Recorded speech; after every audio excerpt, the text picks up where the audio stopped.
Spring Haven Light Show. I often get asked about how a show like this is put together. People inquiring about maybe doing a setup like this for their home. So I'm going to make this brief video, just a little bit of a summary how I've got everything set up in my yard. Just keep in mind that the way that I do some things now may be irrelevant, 2, 3, 4, 5 years from now. So if you're watching this, past 2023, some of this that I go over may be a little bit irrelevant. So just keep that in mind. Also, the way that I customize everything for my home may be a little bit different of a way that you have to do it for yours, because this is a totally customized light display. This isn't a, out of the box kit that you put together, just a plug and play. It is a DIY project, totally customized to my home. So let's jump in and go over some things. All right, so if you've seen my light display, you pull up, put your radio to a specific radio station that I have set to, and then the lights are sequenced, choreographed to the music. They dance around. There's all kinds of effects. So with that, we use a different type of light than you would pick up at Home Depot or Lowe's or Walmart. We use what is called an LED pixel light. It's an RGB LED pixel light. With that, these lights have the ability to receive information, so they can change different colors, come on and off, and that allows you to do all the different effects and all the different designs you may see in my windows and on the tree over there. So it is a non-traditional light that I use. So as you may have seen in my light display, I have a lot of different props and elements, from these leaping arches in the front here, the candy canes, the trees, the bigger tree over there, and then of course all the different props on the house, from the snowflakes to the singing bulb faces, peppermints, icicles, all that stuff.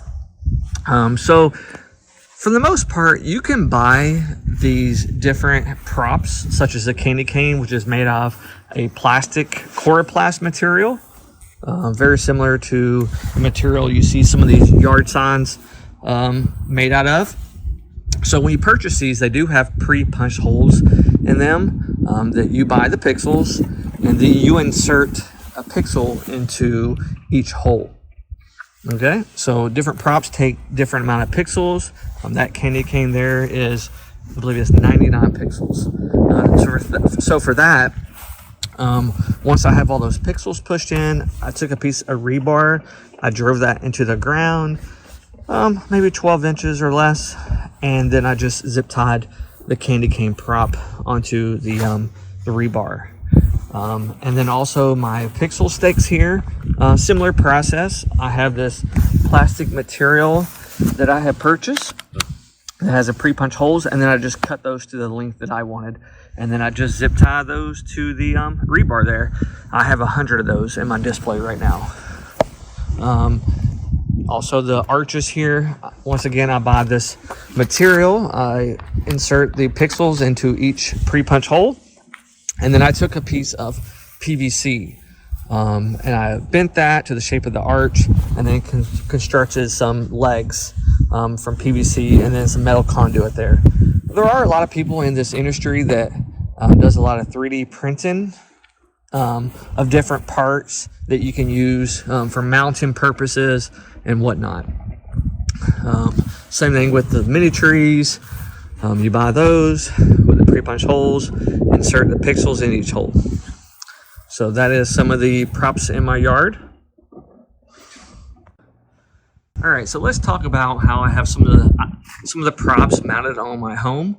As I was talking about the candy canes and the trees, these items are the same way. You buy those, punch the pixels in, and then you have to figure out how you want to mount them on your home.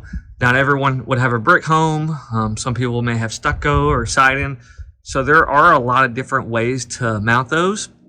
I'm going to show you how I mounted mine over here on this peppermint. So I actually drilled some holes into this plastic material, and then got picture hangers, and then I drilled a screw into the mortar not damaging any brick.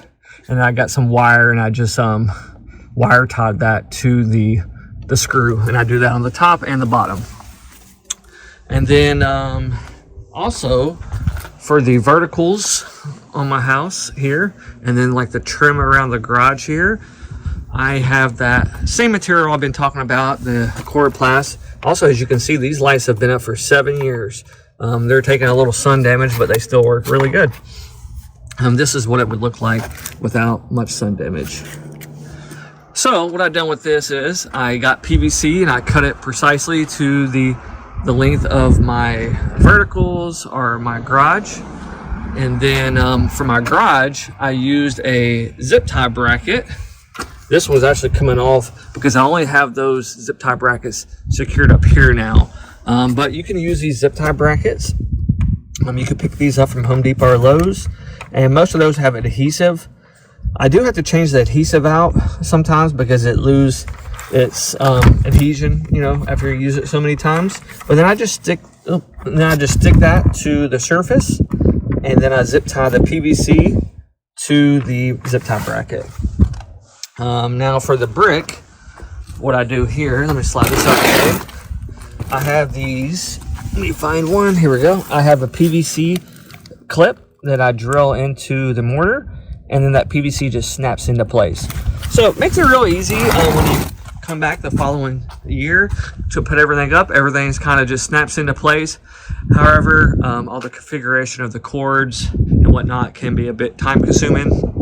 And the icicles up there, those are similar to the way that I do those. And then I have these window matrices is what they're called. These were new for me this year. It's a plastic type material that has a lot of different holes in it. I believe this window is over 1,000 pixels in it. So you do individually insert those pixels into those holes, and then I built a metal frame to the size of my window out of 1/2-inch conduit, and then I just zip tie that material to the conduit. Now, I couldn't find a piece of that material here to fit the exact size, so I had to put 2 pieces together, and then I took a bunch of grommets to secure those and zip tie it to the window frame that I built. All right, so let's talk about my mega tree. Most people call these a mega tree. It's a pixel tree. So if you've been to my show, you know that you can put all kinds of images and really cool effects and even videos in these trees, very similar to the windows that I have in the display. So basically, this was constructed from metal conduit. I built a concrete base, it's called a portable hole. So I constructed that, and that secures the tree pole into place. And then you buy these pixel strips here, these strips, and you put the pixels into each hole, and then you mount those at the top there to the shape of a tree. You can buy the tree toppers there, the round plate you see from different vendors, and those can screw on to the top of this conduit, and then you can attach all the different strips to the top of that, and I use J-hooks. Now I plan to do my tree a little different next year. Right now I just have each of those strips drove into the ground with like a tent stake. A lot of people have a metal ring that they use. It makes it a lot easier. I just never upgraded, but it's been working great. This is year 7 on this tree. Like I said, I do plan to upgrade this next year. All right, so let's talk about the controllers. So the controllers is what all the different props are connected to. I have a various amount of these around my house. I've got some in my yard. I've got some up against my house. I've got one for my tree. I've got some mounted on my house. Got some over there. I think all in all, I've got maybe 12 or 13 of these. And depending on how many props is going to depend on how many of these controllers you need. So these controllers most of the time you do have to construct this yourself. I buy this enclosure here, I buy this control board here, and then all these connectors, which is called pigtails, and then you put all this together yourself. It's really not as hard as it looks, but there's a little learning curve, just like anything else. You buy the power supplies and just wire all this together. So this particular controller, the Falcon F16, has 16 outputs. So that means I can plug up 16 props to this, or sometimes more. For example, my mini trees here are connected to one port, whereas my arches, I have 3 arches connected to one port. So some things you could tie in together here, and some things needs its own port. So for all my props in my yard, I'm able to run all these on this one controller. My tree here, I have the same controller over here, and I'm able to run that tree on one controller. Now what you really want to do is you want to put your controllers as closest to your props as you can, because you don't want to have all your controllers in one spot and have all these long extensions run into your props. Long extensions can cause problems. So as close as you can get your controllers and receivers to your props, the better. Now these extensions, you can buy some of these. They come in very specific sizes, like 5, 10, 15, 20 feet, whatever.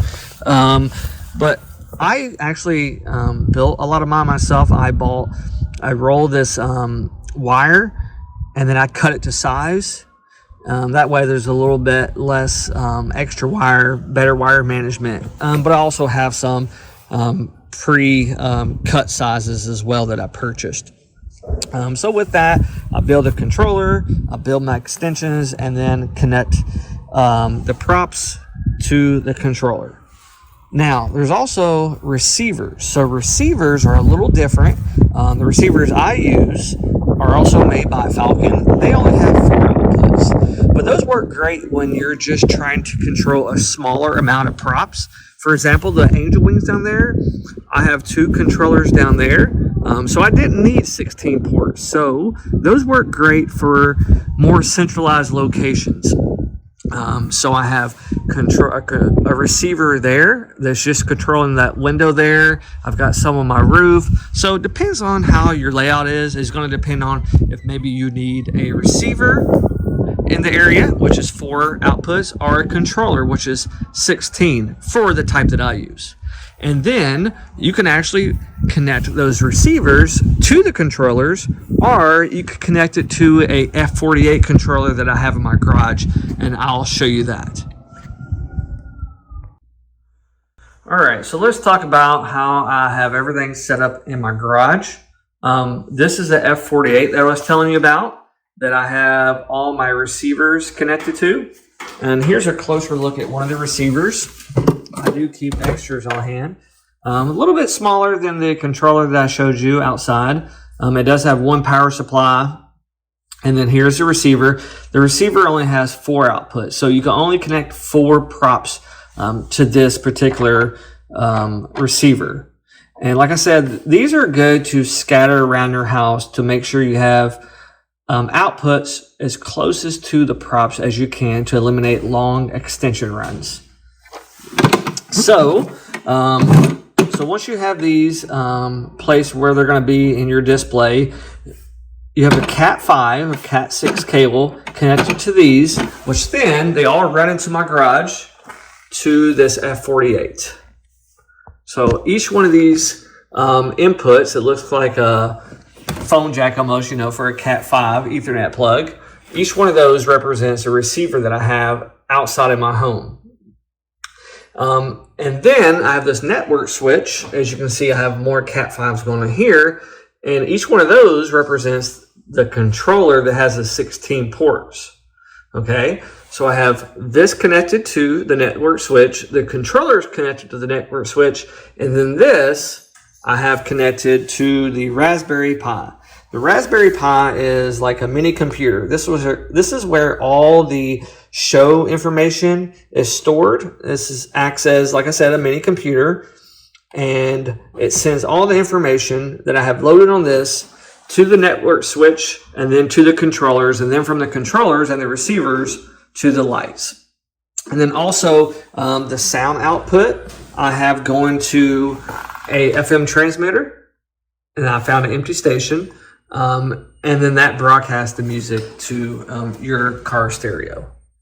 So that's a little bit how all this is set up. I know it looks kind of like a mess, but when you have a lot of cords going on, yeah, it's kind of hard to avoid that sometimes. Okay, now I'm going to briefly go over the software that I use to program my light show. I use a program called xLights. It is free to use. So anyways, let's jump right in. So basically what you're going to do is import a photo of your home and then build a layout of how you have all your props set up outside. As you can see, I've done here. The software does have all the different props available for you to drag and drop onto whatever particular part of your home you have that prop. And then also, you're going to configure how you have everything set up. For example, here, this window, I have it connected to the F48 controller, and then I have it on port 1. So you have to set it up, what controller and what port for everything to work properly. And then this is also where you program how you want the lights to work, how the effects are going on. So you would import a song. As you can see, here is the audio track here. And then the software has all these different effects that you can drag and drop to each prop. For example, let's just say I wanted to do this pinwheel. I can drag and drop that onto, say, the window, and then choose how long I want that effect to happen on that particular part of the song. This part is very time consuming. I feel like this is probably one of the most time consuming parts of having a light display, because if you have 20 to 30 songs and then you have all these props, this can definitely take hours and hours. So luckily there are vendors that offer sequences that you can purchase. You do have to still spend a little time mapping it to your home from their home layout. However, that cuts down a lot of time, and that's what I do for most of my songs. So if you ever go to someone else's house and they have the same song, it's probably because we probably purchased that from the same vendor. Also, once you have the sequence complete, you save it, and then you can actually load it to the Raspberry Pi that I showed you I have in my garage. You can access that from your Wi-Fi, and you can see that I also have my schedule set up so everything can come on and off, and then I have my playlist. So you build your playlist of how you want the songs to go, in what order, and then you set up your scheduler, what time you want the show to come on and off. And then you could take songs out, put new ones in from your computer, and load it through your Wi-Fi to your Raspberry Pi. So just a brief summary of how everything operates. You have the xLights software used to program the show and set up your layout. And then you send that information through your Wi-Fi to the Raspberry Pi, which is basically like a small computer. And then you have that connected to a network switch, and then all the controllers are connected to the network switch. And then all your lights are connected to the controllers. And also, the FM transmitter is also connected to the Raspberry Pi. So that's it. That's basically how everything is set up. If y'all have any questions, feel free to shoot me a message. This really wasn't a tutorial, but just kind of an overview of how everything is operating in my show. I'll be happy to answer any questions you have. I hope this was helpful. Thanks a lot.